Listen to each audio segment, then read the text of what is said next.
seriously consider where we are, because we are in a very, very dangerous position. In fact, we have never been where we are. You say, well, what about all those wars? No, we still have never been where we are. And I want you to listen carefully, because you see, it's your life, it's your family, and it's those generations that follow us. And it's so easy for us to think about only ourselves and what we have and what belongs to us and me, myself, and I and my family. But you can't think that way. Not really. And be honest with yourself, or honest with your children, with your families and the generations that are to come. So I want you to consider something here. And that is that there is a tide that has touched the shores of our land and reached the heart of our nation. It is a tide that is bringing with it ideas and philosophies, actions and attitudes that will ultimately destroy the way of life that you and I have. You say, well, how could something destroy the wonderful way of life we have? I'm going to show you why in a moment and how. Not only is it going to happen, it is already in the process of happening. What is happening is far more dangerous and deadly in lots of ways than Katrina, or all the floods and the earthquakes and the tornadoes and even this oil problem we're having. And so when I think about what's involved in this tide that is sweeping into our nation and altering our way of life, well, there are a number of things involved in it. I'm going to give you a list of them, and I want you to think soberly about each one of them. One of the things that is a part of this tide is our financial crisis. Now think about this, not just for yourself, but future generations. Our national debt is $13 trillion and rising every second. In fact, if you get on the internet and you just bring up national debt, you will see these graphs and these figures just split seconds, how fast our debt is deepening. And at the present rate, it is rising $3.87 billion a day. Now the question I want to ask is this: who's going to pay for that? If today, for example, if all of us had to pay, it'd be $118,600 per a taxpayer. And what has happened in this financial circumstance we're in, we have lost $17 trillion from the family households in America. We have never been financially where we are. Now you may say, well, I'm doing all right. Remember what I said isn't just yourself. Because ask yourself the question, what would you say to your children when they say, well, now, how do we get in all that debt? Because you see, your children are not going to have the lifestyle you and I have.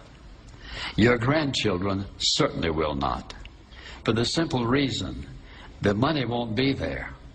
You say, well, where's it going to be? It will have been taken away from you in taxes.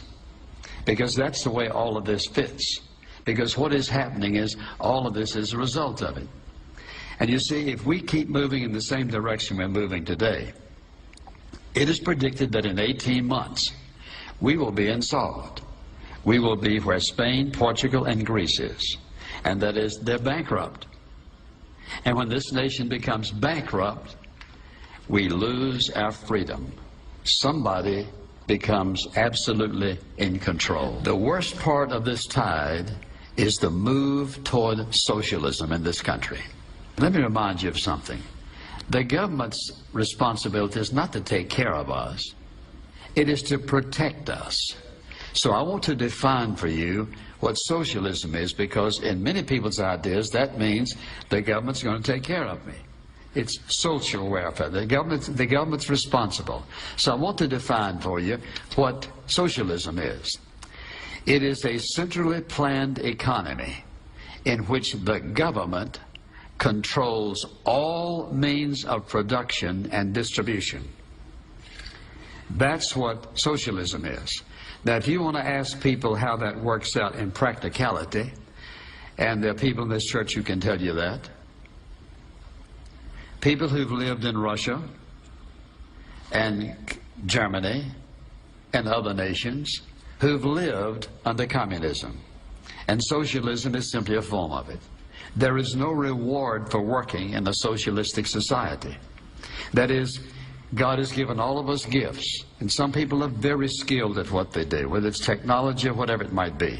And they work diligently at it, and we are a great nation because of the diligence and the creativity and the willingness to work hard and to make progress scientifically and every other way.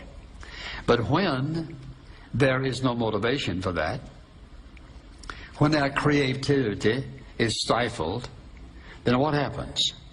Something happens to a whole society.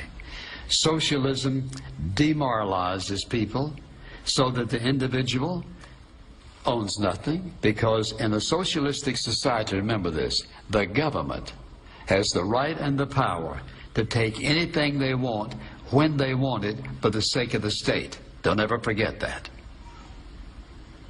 That is the power of a socialistic society. Listen carefully. This tide is bringing in a control that will indeed attempt to silence the truth and will attempt to squash the religious devotion and worship of the people of God. Then, of course, part of this whole tide is the war against Jesus Christ. There is a war going on against Jesus.